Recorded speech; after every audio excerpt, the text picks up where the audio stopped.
Welcome into the newest episode of Side Mission.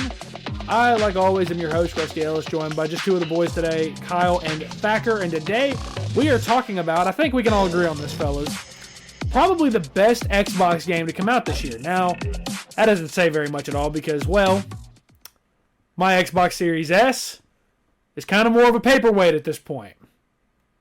Because there really aren't that many games out for right now. But, High on Life, actually a really, really solid game. I think we can all agree we all really enjoyed and had some fun with this game. Really a weird game. One of those that, you know, you don't really...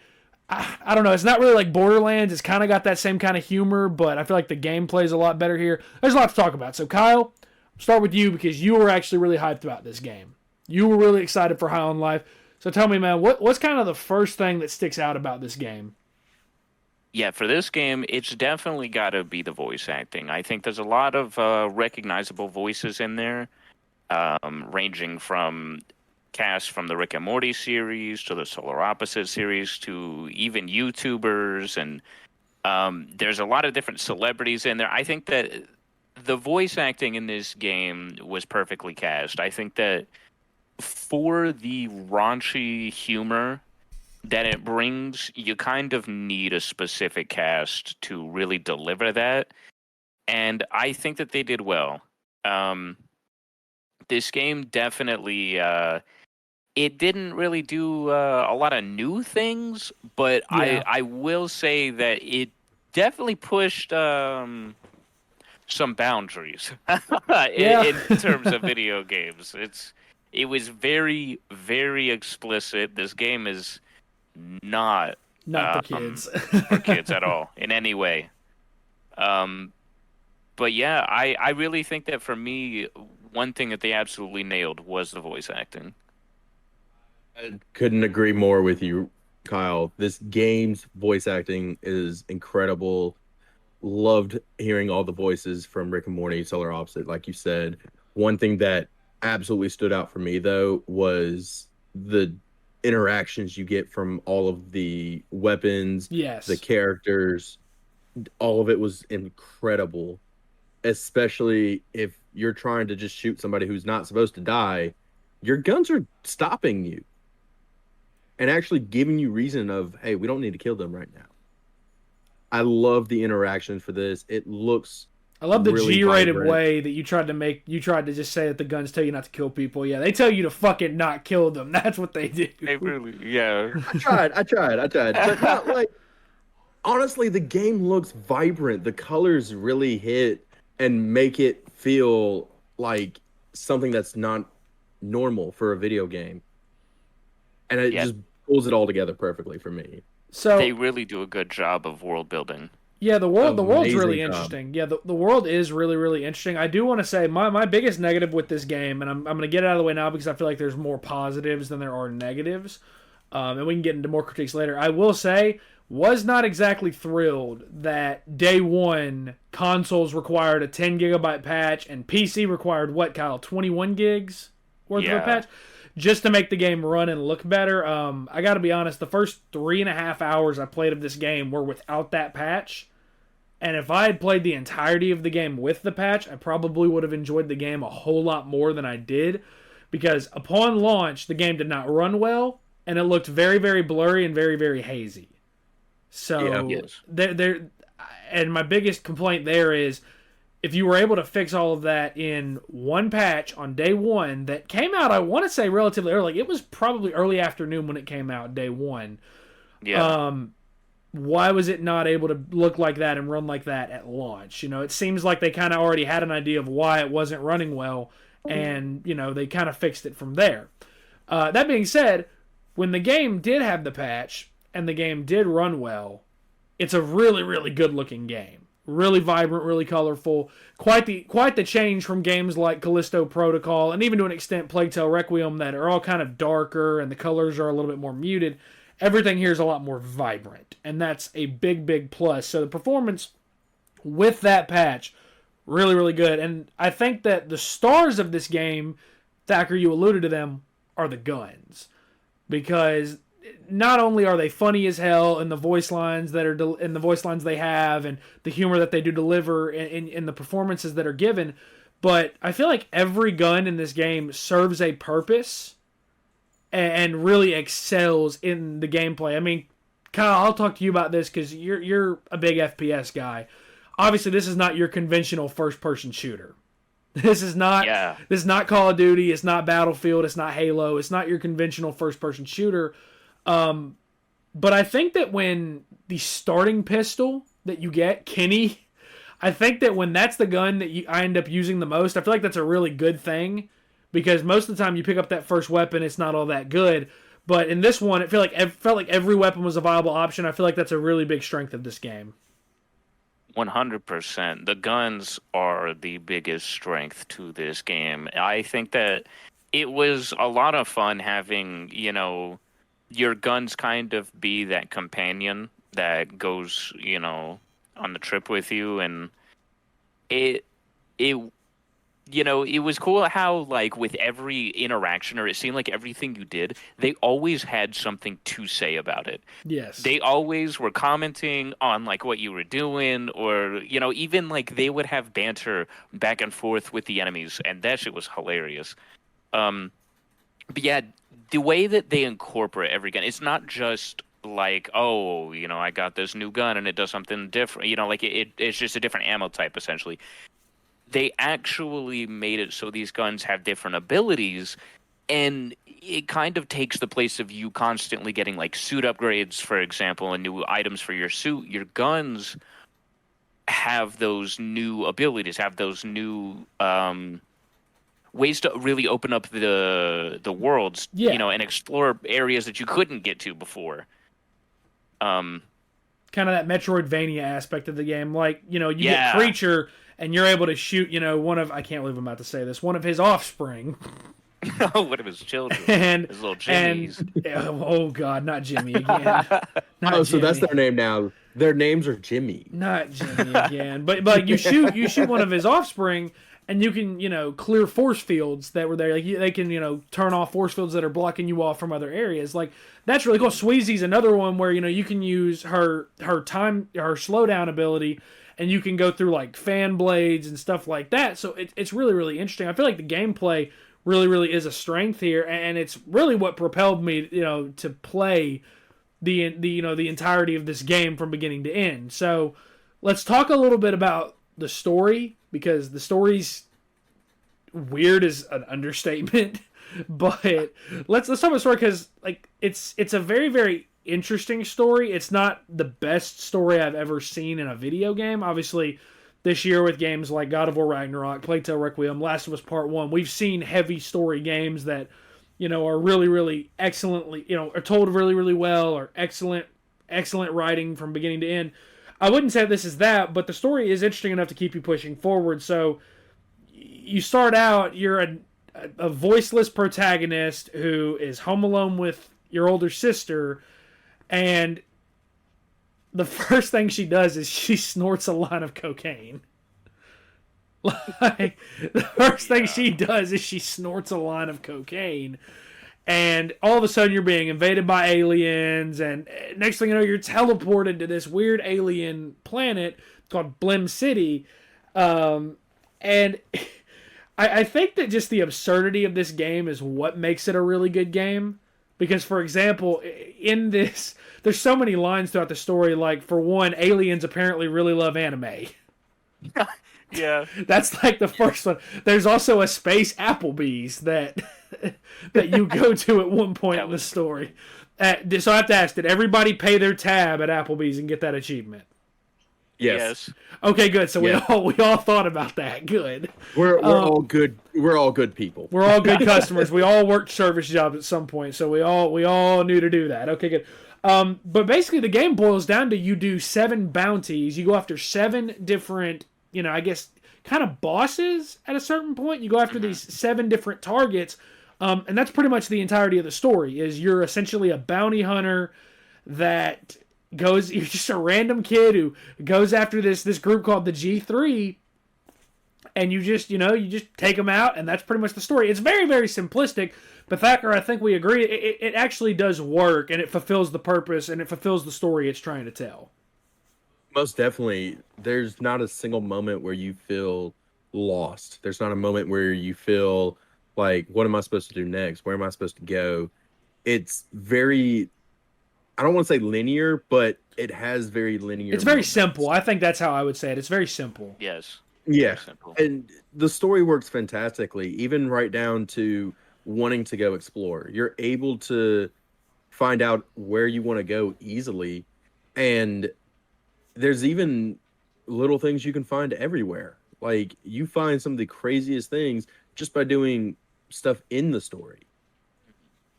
Like, I did not, it took me a minute to realize this, but Gus's ability where he shoots out the saw blades, you're able to use those for other pads to stand on. You didn't know that? Yeah. It took me a minute. I was a little slow. It's okay. It happens to the best of us. It is really cool. Like, it just goes to show all these guns really did. They all had important abilities that you could use and that were given uses. There wasn't anything that was useless. Exactly. I think that the story definitely was not taking itself serious in any way. And I think that's why Which- it worked. I agree. Yes. And I liked it. I That liked is- the fact that it didn't. That is absolutely why it works. Now it's not the most, emotional, it's not the most serious. So in my honest opinion, I don't think it will be the most memorable part of this game. However, I don't really think that that's what they were going for. I think that this game was more for the visuals and the gameplay. And the story that they gave us, I'm glad that it was, simple and easy to follow. Because if it was complex and, they were making jokes the whole time, I wouldn't have wanted to, there wouldn't have been an emotional moment that actually stuck. Because the whole time they're just laughing about shit and making, fart jokes, essentially. And, Yeah. this game needed to have that, self-awareness where it's like, The fourth wall we're break, obviously, stuff like that. we're obviously not trying to tell a Last of Us or God of War type story here. We're just here to, We're to have fun and shoot basically things. tell raunchy humor. Yeah. Yeah. I think that like the giveaway, or obviously, like, I mentioned it. Like, the first thing that your sister does in this game is she does a line of coke, and then when you guys get to space, she starts dating this alien called Tweeg. Like, this game is not, for those that are saying, oh, the story's not good, the story's this, that, the other. I mean, it's not taking itself seriously. I think the moment you realize it's not taking itself seriously, and the whole point is that it's just supposed to be funny, it's supposed to be a fun story, it's not supposed to be anything that's heavy or emotional, I feel like that's when you can gain a real appreciation for it. So, I will say that the boss fights as well. I thought the boss fights were actually really well done.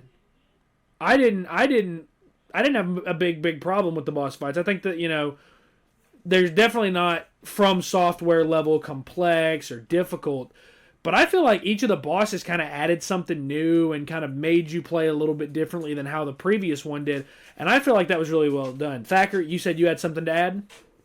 Yeah, to the whole seriousness, you can even tell from moments, maybe even a minute in, where it drops you in right in the beginning of a retro style looking game, and one of the main characters is, hey, this is so and so, you're devoid. You're Devoid. You're a divorce Devoid. lawyer. Thank you. Oh, you're divorce lawyer. Yeah. I remember. Yeah, that it's now. your divert. I can't speak to that. Divorce. Just don't say it. It's his divorce lawyer. Thacker, continue from there. You can tell I had one of those in my life. Oh my god. Oh my god. This got dark. But no, that's the seriousness of the game. You literally start from that, and it just keeps going on with the non-serious moments that you can tell this game is just to have fun, pretty much. I think one of my favorite moments of that retro game was when the game tells you to double jump and you can't double jump. Like, it doesn't work. And then the guy that's talking to you goes, wait a minute, why the fuck would they add a crouch button before they add a double jump button? Like, he just goes on for like Yeah. a minute or two straight about why there needs to be a double jump button, and you've like moved on from that in the gameplay. Like, that's the kind of humor I like. I will say the fourth wall breaks are also really, really good. I mentioned the whole, apparently they make a whole reference to Code Lyoko in this game at one point. They make an entire reference to that, and they mention it being a show on Cartoon Network, and that's funny. You go down in that more western area, I think it's Dreg City, you go down that diagonal elevator, and they make references to like Final Fantasy VII and Chrono Trigger, and they, it's really interesting. I like, again, how this game didn't take itself seriously. Like, Kyle, for example, one of the first big bounties you go after, you're going after, I can't remember what his name was exactly, but to get into this base, you literally have to have a creature shit on you. Yes. You literally have a creature just take a poop on you, and it's called goop. Like, You it's gotta get that goop. it's the little stuff like that, Kyle, that makes this Wasn't game that fun. Douglas? It was Douglas. Douglas was the name of Yeah. the boss. Yes, Douglas was the name of the boss. I hated the little squid. I don't Dr. remember. Joopy! I hate him so Yeah. much. Dr. He can fuck Joopy! himself. Who, God, I hate his who voice ended so up much. being Douglas. Yeah, Thacker, see, I thought of you when it said Joopy. I thought of you. Wow. Wow, thanks. See, that's the kind of stuff that really, ties this game in for me with the humor. I think that the fact that you had to help this whole stupid little squid do there's pipes and these puzzles where you had to use the glob shot to rotate the pipes and get them all lined up. And then you get to the very end, and the whole time he's talking about, oh, he's got my family, he's gonna kill them, I gotta save them. And then you get in there, and it turns out that he was the boss. He was just locked out. Yeah. I was so so mad, but at the same time, like it was pretty fucking funny that they did that shit to you because you're like, oh, you're just helping this guy. Well, now he's gonna try to kill you. yeah. Took great pleasure in killing him. Well, the thing is, I also want to say, though, on the gameplay side of it, I thought the puzzles were really well done in that section. Yes. I liked Yeah. the two puzzles. I thought, there was part of me that's like, it'd be very easy for us to say, like, it'd be very easy for a mechanic like this to get monotonous, but I really thought each time I did it, I was like, okay, it's getting harder and harder, and it actually was, like, interesting how it made you think a little bit. So I thought the puzzles were Right. really well done. In terms of boss fights that stuck out, what stuck out to y'all? Because for me, I feel like it was the brothers, like the triplet fight, the fight where you fight three Yep. of them individually and then you fight them all three together at the end. I feel like fights like that really stuck out in this game. Thacker, what stuck out to you? Honestly, I was playing it and talking to you about it. At first, I did not like Niplon. Oh, Nipulon. That's another Yeah. one. I thought that fight, see, okay, you didn't like that. I thought that fight was incredible. At first, I did not until I started looking more at it. The psychedelic view of it was fantastically put together. For me, And that's what it- made that fight was like peak High on Life. Exactly. But no, like Nibulon was a great fight. Looking at it, I know at first I really did not like it due to the psychedelic feel. But then after looking more and playing more of it and doing the fight more, I felt like the entire arena, the way that the boss played out, and everything to go with it Yes. was brilliantly done. I loved the whole, you get through each phase of the fight, and it drops you in that kind of that memory or whatever, or in that trippy state where you're having to talk to somebody or talk to a character again, and like you move in like in one direction, and you're just like you're seeing the same arena, but it's getting bigger and smaller based on the direction you're going, and it was again that for me was like the peak of this game's setting style. I thought that was the peak. Kyle, what stuck out to you? I actually really liked Douglas because he was one It of was a my fun favorite twist. voice actors. Tom Kenny. That was Tom Kenny, really? That was Tom Kenny, motherfucking Wow. SpongeBob. I knew Yeah, that that sponge. was I knew him. that sponge was up to no good. Yeah, that, and then the way how they had him, had you helping him the whole time just to have it, the big twist, and he ends up being the boss. I thought that was pretty great. It was really funny. Yeah, I think that the bosses really this is how games that don't do bosses normally. This is how bosses should be done, where they all feel different. They all kind of have things that work about them. You know, some games really struggle with boss design. I feel like this game did not struggle with that at all. Now, as far as other critiques, because you know the performance before the patch, you know that's one thing you can kind of get over that. That's whatever. I will say one thing the patch did not fix, and again, we kind of have to nitpick here to find stuff that was like not really good. Repeated voice lines were a really big problem for me throughout this game. Mainly because Kenny kept telling me to use the glob shot, and I probably heard that voice line. I'd say I probably heard it a couple hundred times. And at a certain point, I was just kind of like, I understand that it's there. You don't have to tell me at every single fucking turn to use an ability, because it just makes me not want to use it more almost. Maybe that's the edgelord in me, but I don't know. Like, repeated voice lines were a consistent issue. I gotta lie, the other thing I didn't really like, of all the bosses, the one that I didn't really like in the end was Garmantuous. I was not really a fan of his boss fight. He's probably, of the 7, probably the one that I was like, this boss fight just kind of feels like things have been recycled. Kyle, the one funny joke we did make, was I wrong or was I right when I told you it felt like Returnal at a certain point? Yeah, literally. Yeah, I think that the voice lines, I don't mind getting hints every once in a while, or, because the companion's kind of supposed to be like a guide, but the problem is the same thing that Legend of Zelda Ocarina of Time had, where your companion, Navi, never shuts the fuck up. Hey, listen. Hey, I do not want to hear my companion talk the entire time. I'd rather hear the enemies banter, because it was a lot of fun to walk up on some people and just listen to their conversations, because usually it was just some wacky funny shit, but I did not need to hear my guns say the same thing or recommend that I use their ability over and over. And I am glad that they added an option to reduce the amount of chatter that your guns have. However, you did that, so that means that you knew it was annoying. So maybe just don't make it so repetitive and annoying in the first place. Thacker, what were your thoughts on that? Honestly, the repetitiveness was ridiculous. I think at one point I stopped using Kenny because of the whole, hey, don't forget about my glob shot. Like, at one point I stopped using it. Because it was just repetitive. I think out of all the boss fights, other than Garmantuan, I didn't really like Dr. Giblets. Really? Okay, see, I thought... okay, you know what? I thought that one was interesting because of the little twist, but I will say the fight wasn't the best. So I feel what you're saying there. Yeah, like, it just felt like wave after wave after wave of enemies.